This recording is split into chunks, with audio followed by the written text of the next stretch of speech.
President Obama announced that, President Biden, that is news. I always imagine my ancestors as the people who were enslaved. I think this is Donald Trump's fault. Stole her luggage years ago and has been wearing her clothes ever since. Biden's nuclear bag thief has been caught yet again, probably. Also, does Joy Behar from The View blame the Ohio residents for the train derailment?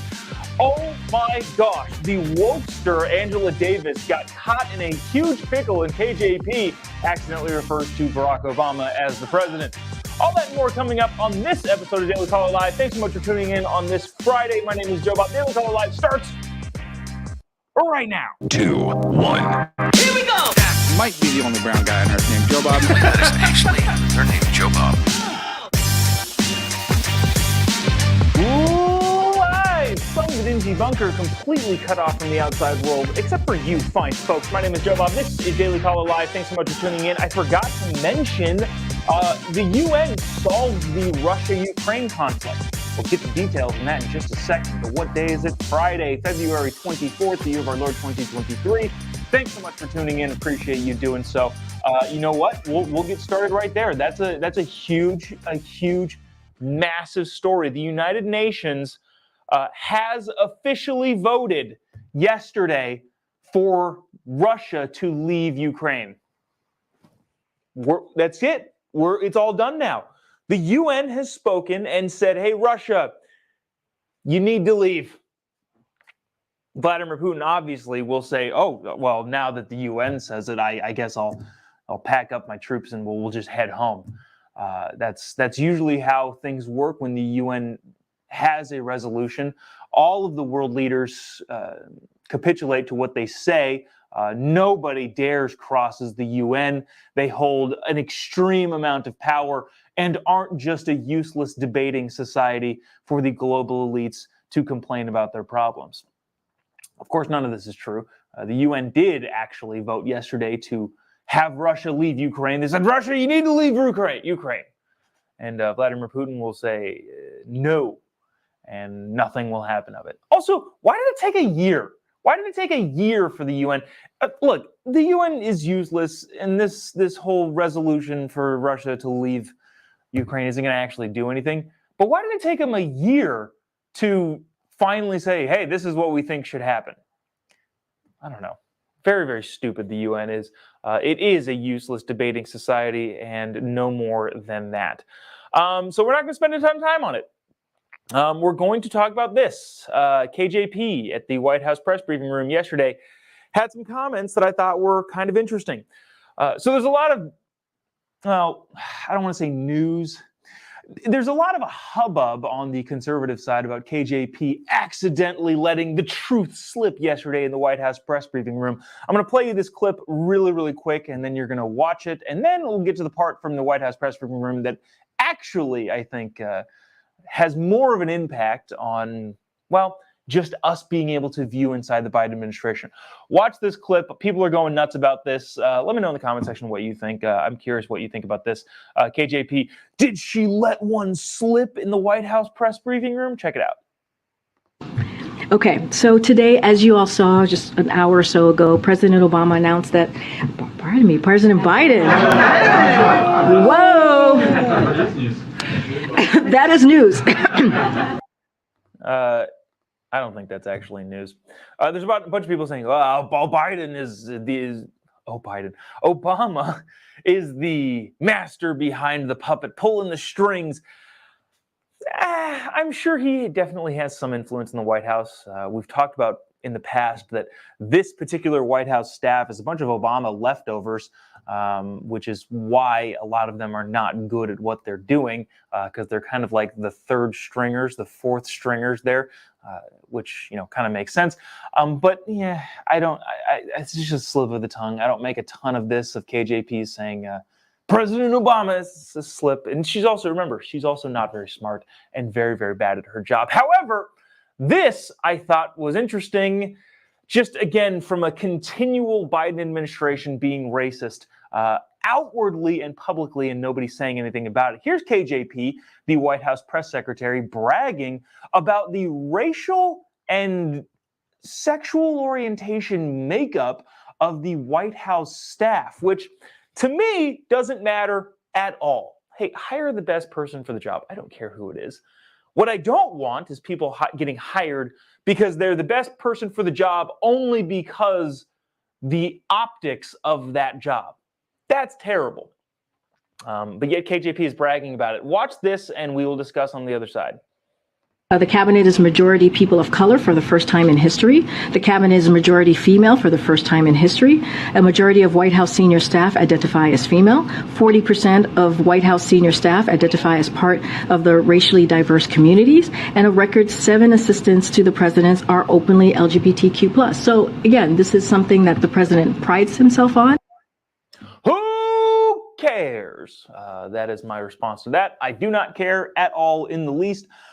Honest to God, if the White House staff was entirely minority lesbians, I do not care at all, as long as they're the right people for the job. And I think the way that we start to make sure that they're the right people for the job, we stop talking about it. Like, who cares? Trump had women in his cabinet. There were people of color. It doesn't matter at all. And when you do say that it does matter, that's when you get into some really sticky situations, as in, I called it racist, and it is. Because effectively what you're doing is saying, well, these particular minorities, brown people in particular, are not qualified for these jobs, but because we're prioritizing the color of your skin, the amount of pigment you have in the skin that you have on your body, that's what matters most. And therefore, the qualifications, we can kind of take a back seat because these people weren't good enough to get in on the qualifications. They were only good enough to get in based on their skin color. How someone could not see how that is horrifically racist is beyond me, yet the Biden administration continues to pump this stuff over and over and over again. I won't belabor on this, but I don't know. The bottom line here is, if you want to, as Morgan Freeman said in that 60 Minutes interview that we play so many times on this show, you want to get rid of racism, just stop talking about it. These are Americans, and they're either qualified for the job or they aren't. It doesn't matter how much melanin they have in their body's biggest organ. All right. You know what? This is actually a great lead into this story. Are you familiar with Angela Davis? Angela Davis is one of the wokest of the wokes, the CRT movement's reigning champion.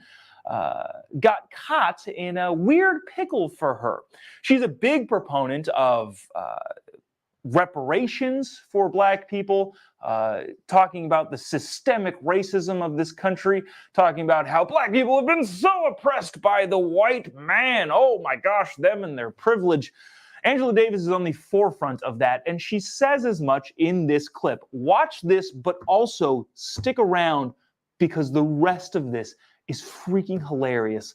She gets metaphorically pantsed, if you will. But check this out. This is kind of the cut of her jib and how she views herself and her ancestors, which comes back to bite her in the butt. Check it out. I always imagine my ancestors as the people who were enslaved. Right. And my mind and my heart are swirling with all of these contradictory emotions. I'm glad on the one hand that we've begun to solve this mystery. Mm-hmm. We have something that we didn't have before. Right. But at the same time, I think it makes me even more committed to struggling for a better world. Okay, so she's one of those people that's just, I'm glad how far we've come, but there's so much work to do, and goes on and on about that nonsense. Here's where it gets hilarious. The reporter interviewing her tracked her family tree to something very, very interesting that you're going to find hilarious given her current background and stance on racial issues in this country. The historic oppression, the historic privilege of those who didn't come over in the slave trade, but instead came over due to their privilege of leaving Europe. Watch this. Of course. Turning back to her grandfather, Murphy Jones, we were able to map her paternal family tree all the way back to her 10th great-grandfather, a man named William Brewster. Any idea what you're looking at? That is a list of the passengers on the Mayflower. No, I can't believe this. No, my ancestors did not come here on the Mayflower. Your ancestors came on the Mayflower. No. You are descended from one of the 101 people who sailed on the Mayflower. Oof. That's a little bit too much to deal with right now. Did you ever, in your wildest dreams, think that you may have descended from people who laid Never. the foundation Never. for this country? Never. Uh-oh, Angela. Looks like you owe me reparations because my dad's an actual immigrant who came to this country when he was in 6th grade or less, younger than that. So all this talk about reparations looks like you owe it to me, you privileged white American. I don't know if she considers herself a white American, and probably not. I think she obviously there's intermingling of races and ethnicities. But the bottom line, the big point I'm trying to make here, and the same point we were making with KJP, is that it shouldn't matter, because guess what? Everybody's ancestors come from all over the place, including hers, and every society and culture in the world has done terrible things to other people. So at what point do you, in this whole reparations argument, in this whole systemic racism argument, at what point does it all just wash out in the end? I would say sooner rather than later. So there is that. Thank you, Angela, for providing a hilarious piece for our Friday. Angela Davis, again, tracking her ancestors all the way back to the Mayflower. I will be looking forward to her reparations check to me as soon as I can get it. Let's see. Moving on. You know what? We'll go here because this is hilarious. This is a longer clip that I want to play from Jesse Waters' show. Sam Britton, you remember him? He was a nuclear aide to Joe Biden, nuclear energy aide, person in the Biden administration, was caught stealing not one, but 2 different bags at various airports. Now, an interesting wrinkle has occurred in the Sam Brinton story. And we'll let Jesse explain it to you, and we'll discuss on the other side. I would love to see in the comment sections. I haven't been reading any of the comment sections. So let me, I should probably go through some of this. I'll read some of the comments while we watch this. This is Waters on this whole Sam Brinton stealing clothes problem that the Biden administration had. I guess they fired him, her, them, whatever. I don't know. Check it out. Asha Kazman says she believes Sticky Sammy stole her luggage years ago and has been wearing her clothes ever since. She says she lost her bag at D.C.'s Reagan Airport back in March 2018 and filed a police report. But the luggage containing her custom clothing and jewelry line was never recovered. Now, fast forward to December. Kazman says she sees a news report, probably on this show, about Sticky Sammy's stolen luggage addiction and notices a very familiar pattern. She allegedly calls the FBI. Sticky's wearing my clothes, she says, the same ones I lost in 2018. And at first glance, she makes a good point. Look at these 2 dresses. I mean, they look nearly identical, same color, similar pattern, except for the right shoulder. She's got the black embroidery across the entire chest while Sticky's kind of got this big red gap. Are these different dresses? Did Sticky get the stolen one tailored? We don't know, but we need to know. So we keep digging. Look at this purple frock. The turquoise patterns are pretty close. I honestly can't tell the difference between the two of them. And then there's this. Now we can all agree that these two dresses are not the same. Her dress has sleeves while Sticky's doesn't, but the patterns are suspiciously similar. Could this be a different dress from this woman's collection? A clever Photoshop? Some fake news for Twitter views?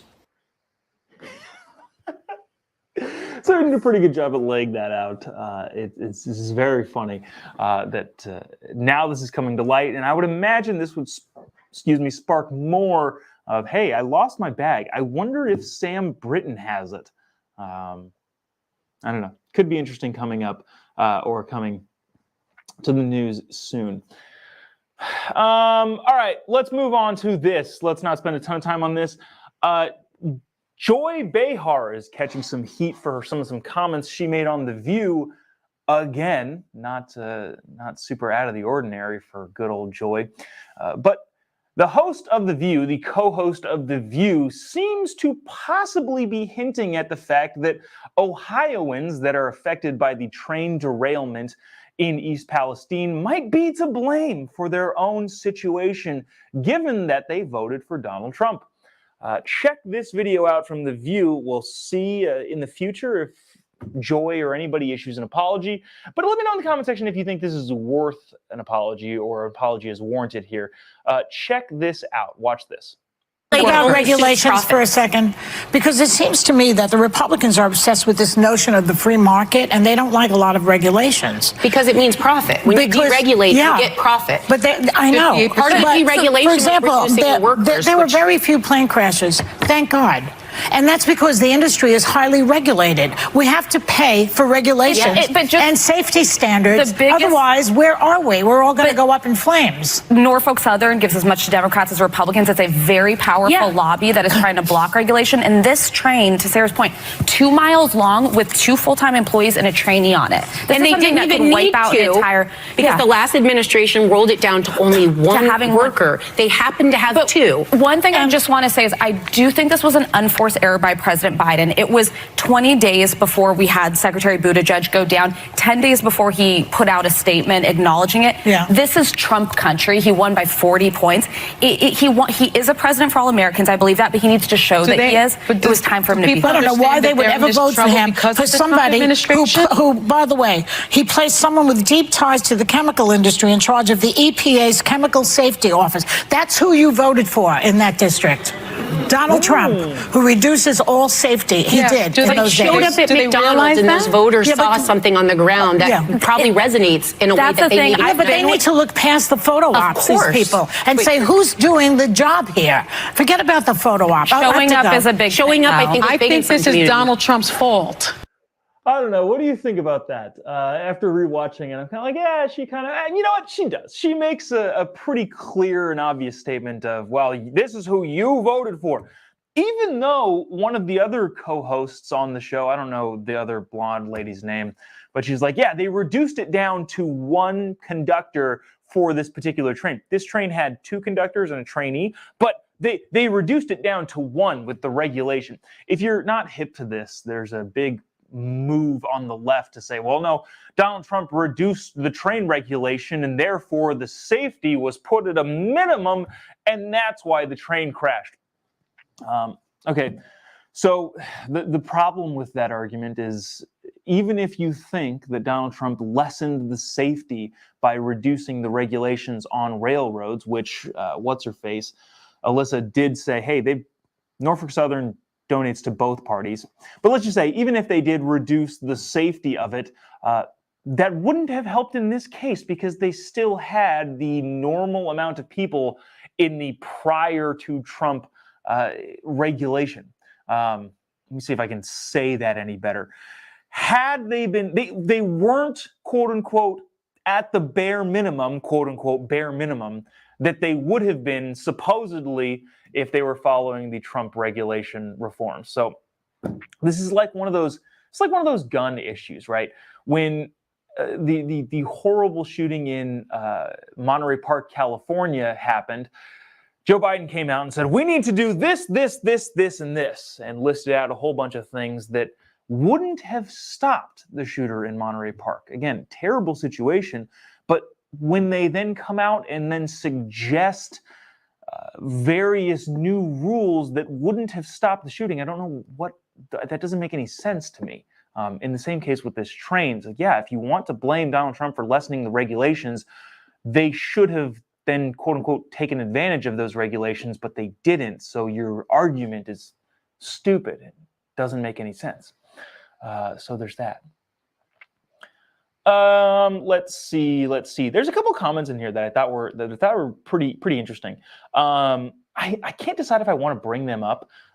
There's some racism going on in the comments section. Look, I've said this before, and I feel like I have to, like, the more people that start watching this, the more I feel like I have to bring this up. I don't care what people say in the comments section. There's been several times where even this audience that watches this show every day on all of the multiple platforms that we stream on have been upset. And honestly, I couldn't care any less. And that's good. I think we should also just all disagree.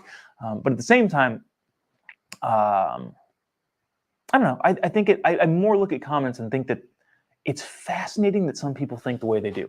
So maybe that's all I'll say about that. But yeah, we've got a bunch of people commenting in here. Yeah, that the racism on the lefty side of the aisle is fascinating to me. But moving on to this. This is my favorite story of the week. Marianne Williamson is officially running for president of the United States. Who is Marianne Williamson? Well, she's the Gwyneth Paltrow of, well, she's basically another Gwyneth Paltrow. She's the Dr. Oz of lefty politics. She's running as a Democrat to primary the sitting president, President Joe Biden. Now, the reason I love this is because Marianne Williamson is hilarious. Unintentionally most of the time, but she is, in fact, a riot when it comes to being funny and saying hilarious things, whether intentional or not. I'm going to play you this commercial from Marianne Williamson, and the end of it, I don't know if I'm going to play the full thing, but the end of it, what she says, if it hasn't already, maybe I'll try and find this, if it hasn't been remixed by people online, put into a song and made funny, either I'm going to do it or I'm going to find it or I'm going to do it. Because this woman is, again, unintentionally hilarious. Watch this campaign ad from Marianne Williamson, the first Democrat in to primary the president of the United States. Check it out. We will not do this unless you and I change. And it can't be just waking up enough to elect somebody different for president. That is so small compared to what we need to do. We need to wake up and we need to stay awake. We need to make citizenship an aspect of what it means to be a real person living a meaningful life. And when we do that, something so extraordinary is going to happen in this country. We have allowed ourselves to be distracted. We have not been deep the way we should have been deep. We have not been responsible the way we should have been responsible. But that was then, and this is now. It is the 11th hour, but it is not midnight yet. We got here late, but damn, we got here, and we are gonna slam it like nobody's business. Thank you very much. Yes! That's it. That's my favorite line. Let me play that one more time. Not yet. We got here late, but damn, we got here, and we're gonna slam it like nobody's business. Thank you very much. Nobody's business. Who says that as a politician seriously running for president of the United States? Like I said, if there's not like some dubstep remix of that song already, we'll slam it like it's nobody's business. I'm gonna have to make it. So I'm gonna search for that, and then hopefully Monday, either I find something of some hilarious online internet mix, or I'm gonna make it myself, because we will slam it like it's nobody's business. So there's that. And with that, that'll do it for us today. Appreciate all you sticking around, tuning in. Those of you who watch every day, I really appreciate it. And then engage in the comment section. I really do appreciate it. If you haven't already, give me a follow on any of your social media platforms. Just type in JOBOB. What am I doing? I'm doing the other announcement hand motions. Just type in JOBOB on any social media platform. You'll be able to find me: Twitter, Instagram, YouTube, Facebook, Getter, True Social. I'm missing several, but you'll find me all there. If you haven't already, would appreciate you clicking the like button and the little share button over here, or let us know in the comment section what you think, especially if you're watching on Facebook. And I think we're on Rumble now. We're all over the place, so really appreciate you watching wherever it is that you're watching, and then whatever platform that is. If you wouldn't mind clicking the little like button and the little share button, just engaging with the post. You have no idea how much it benefits, even if you fervently disagree and you hate everything I say. Would appreciate you in the comment section, because that really does help us turn the algorithm on whatever platform you're watching on. I will be in Santa Barbara, California, at the University of Santa Barbara on Wednesday with Charlie Kirk. I've got a comedy show next Friday, a week from today, in Vista, California. If you want tickets to that, you can let me know. The Wednesday event, I think, is sold out, but maybe you can check on TBUSA's website. And then we're going all over the place. We're going to Kentucky, then to Chicago. It's going to be a wild next month. So if you're in any part of the country that I happen to be in on our big long tour, would love to see you. Really appreciate people watching and tuning in, and I really do like meeting a bunch of you in person. I met a bunch of people on Wednesday at Calvary Chapel, Chino Hills, that came up and said hi. Really appreciate people doing that. So that'll do it for us today and this week. Have a great weekend. We will see you Monday, same time, same place. God bless America.